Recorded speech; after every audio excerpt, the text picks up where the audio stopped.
एक बार फिर से आप सभी लोगों को इस क्लास में स्वागत है और हम लोग सीख रहे हैं इंटीग्रेशन बाय सब्स्टिट्यूशन। तो आपके स्क्रीन पे फिर से 3 क्वेश्चन है और इस क्वेश्चन को सॉल्व करके हम बताएंगे कि सब्स्टिट्यूशन मेथड से कैसे हम इसका इंटीग्रेशन फाइंड आउट कर सकते हैं। तो सबसे पहले हम लोग फर्स्ट क्वेश्चन को लेते हैं।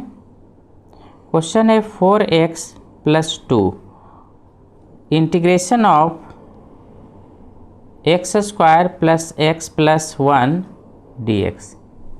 अब ध्यान दीजिएगा कि आप लोग का यहाँ पर 2 का प्रोडक्ट है। अब अभी तक हम लोग जो जनरली देख रहे थे प्रीवियस लेक्चर में जो भी हम लोग बात किए थे u/v यानी न्यूमरेटर और डिनोमिनेटर था। अब हमारा क्या है, दोनों प्रोडक्ट के फॉर्म में है। तो यहाँ पर से आपको दोनों में से कोई एक को एज्यूम करना है और सेकंड को लाना है डिफ्रेंशिएट करके। तो देखिए यहाँ पर हम इसको एज्यूम इसलिए कर रहे हैं क्योंकि ये x² का क्या हो जाएगा 2x और x का क्या हो जाएगा 1, और यहाँ से अगर हम लोग 2 कॉमन ले लेते हैं तो 2x + 1 आ जाएगा, यानी ये हमारा आने का चांसेस है। तो यहाँ पर हम लोग क्या करेंगे, late x² + x + 1 = z assume करते हैं। Now differentiating both sides with respect to x, यानी दोनों साइड आप क्या करेंगे dy/dx को लगाएंगे। तो ये हो जाएगा x² + x + 1 और यहाँ से आपका हो जाएगा dy/dx, ये आप क्या हो जाएगा z हो जाएगा। तो इस तरह से आपका डिफ्रेंशिएशन x² का क्या हो जाएगा 2x हो जाएगा और x का डिफ्रेंशिएशन 1 और 1 का क्या हो जाएगा 0। तो आप लोग लिख सकते हैं यहाँ से dz/dx, और इसको अगर आप कैलकुलेट करते हैं तो आपका क्या हो जाएगा 2x + 1 = dz/dx। क्रॉस मल्टीप्लिकेशन कर दीजिए, 2x + 1 × dx = हमारा क्या हो जाएगा dz। अब हम लोग एक्चुअल क्वेश्चन पे चलते हैं। जो हमारा क्वेश्चन था, क्वेश्चन हमारा था integration of 4x + 2 x² + x + 1 dx। सबसे पहले इसको हम लोग रीअरेंज कर देते हैं। यहाँ पर से 2 अगर हम लोग कॉमन ले लेते हैं तो ये क्या हो जाएगा 2x + 1। 2 कॉमन क्यों लिए, देखिए यहाँ पर हमारा 2x + 1 था। उसके बाद इस तरह से x² + x + 1 dx। थोड़ा सा और अरेंज कर देते हैं, इसको हम इस तरह से लिख सकते हैं। पहले रूट को लिख देते हैं x² + x + 1 और ये इसको आप ये साइड लिख दीजिए 2x + 1 dx। ऐसा लिखने से कोई फ़र्क नहीं पड़ने वाला है। अब 2 को रहने दीजिए। आप जो देखिए यहाँ पर जो एज्यूम किए थे x² + 1 के जगह पर हम लोग क्या पुट करेंगे, रूट क्या हो जाएगा z, और ये हमारा क्या आ जाएगा पूरा वैल्यू dz। यानी आप इसको लिख सकते हैं z का पावर 1/2 dz, यानी 2। अब इसका इंटीग्रेशन करेंगे तो क्या हो जाएगा 1/2 + 1 डिवाइडेड बाई 1/2 + 1 + c। इसको और थोड़ा सा कर दीजिए तो ये होगा z का पावर 3/2 डिवाइडेड बाई 3/2 + c, और सिंप्लीफाई कीजिए 2 × 2/3 z का पावर 3/2 + c, यानी 4/3 z का पावर 3/2 + c। अब z किसको एज्यूम किए थे, पुट कर दीजिए यहाँ पे। तो z एज्यूम हम किसको किया है x² + x + 1 का पावर 3/2 + c, जो आप लोग का होगा करेक्ट आंसर होगा 4/3 x² + x + 1 3/2 + c। तो इस तरह से हम लोग सब्स्टिट्यूशन मेथड से इस क्वेश्चन को सोल्व कर दिए। तो उम्मीद है आपको समझ में आ गया होगा। अब इसको इरेज करते हैं और नेक्स्ट क्वेश्चन की ओर बढ़ते हैं।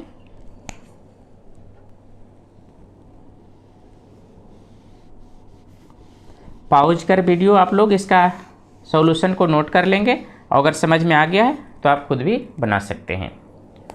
सेकंड क्वेश्चन आप लोग का देखिए यहाँ पर क्या रहा है, 1/x minus root x d x. अगर हमको सब्स्टिट्यूशन में से बनाना होगा तो इसको हमको कुछ ना कुछ चेंज करना होगा, क्योंकि अगर हम डिनोमिनेटर को भी एज्यूम करते तो न्यूमिनेटर आने वाला नहीं है। लेकिन हम लोग जानते हैं कि x को लिख सकते हैं क्या, root x into root x, ये पॉसिबिलिटी है, दोनों का मीनिंग सेम होता है। तो यहाँ पर से आप क्या कीजिए कि 1y रहने दीजिए, x के जगह पर हम लोग यहाँ पर क्या करते हैं, root x into root x लिखते हैं और माइनस रूट एक्स जो आप लोग का क्वेश्चन में था।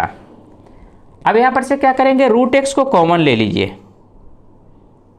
1y रूट एक्स को अगर हम लोग कॉमन लेते हैं तो यहाँ से क्या बचेगा, रूट एक्स, इधर से क्या बचेगा, -1 dx। अब हमारा कुछ क्वेश्चन सेट हो चुका है। अब यहाँ पर से क्या करना है, let root x -1 equal to z assume करते हैं, root x -1 equal to z assume करते हैं, differentiating both sides with respect to x।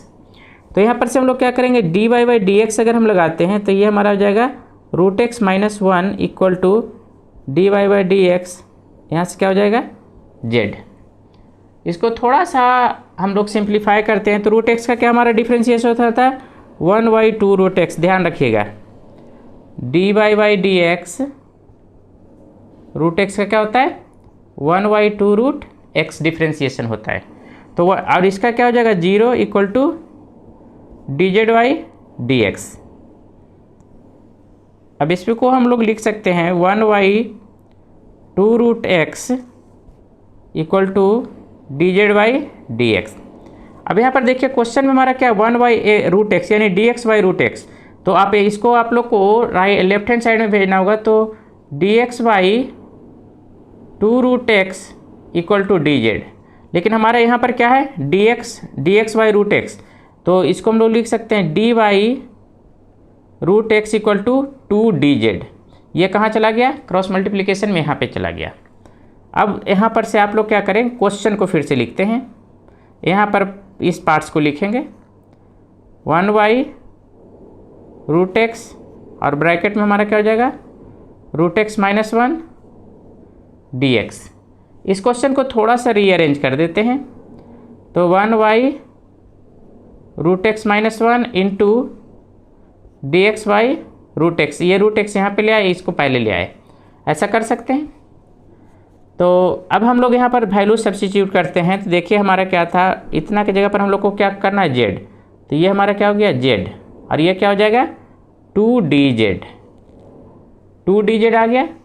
तो यहाँ पर से इंटीग्रेशन 2 को बाहर कर दीजिए, 1/z और dz। तो यहाँ पर से 2, इसका क्या हो जाएगा, log z प्लस c।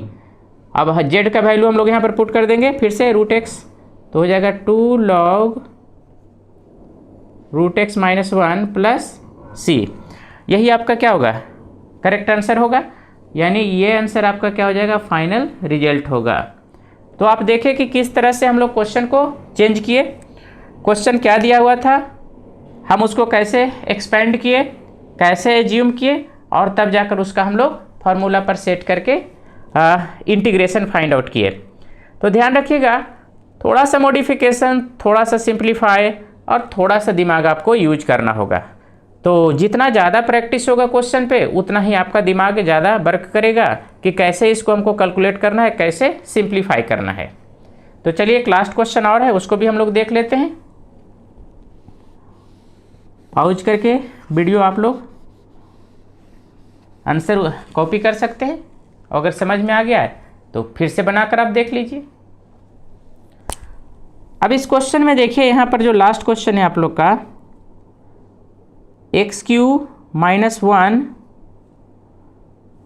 का पावर 1/3 और x⁵ dx।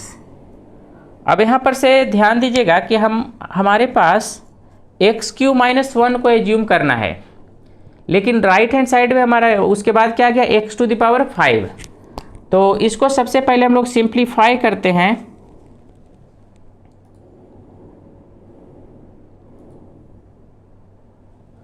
अगर हम सिंप्लीफाई करते हैं तो हमारा क्या हो जाएगा, x q minus 1 to the power 1/3 रहने देते हैं और एक्स क्यू रहने देते हैं और एक्स स्क्वायर डी एक्स हम इसको लिख सकते हैं। ऐसा अगर करते हैं तो कोई भी प्रॉब्लम नहीं होगा। अब यहाँ पर से हम लोग क्या करेंगे, let x q minus 1 equal to z assume करते हैं और डिफ्रेंशिएटिंग बोथ साइड्स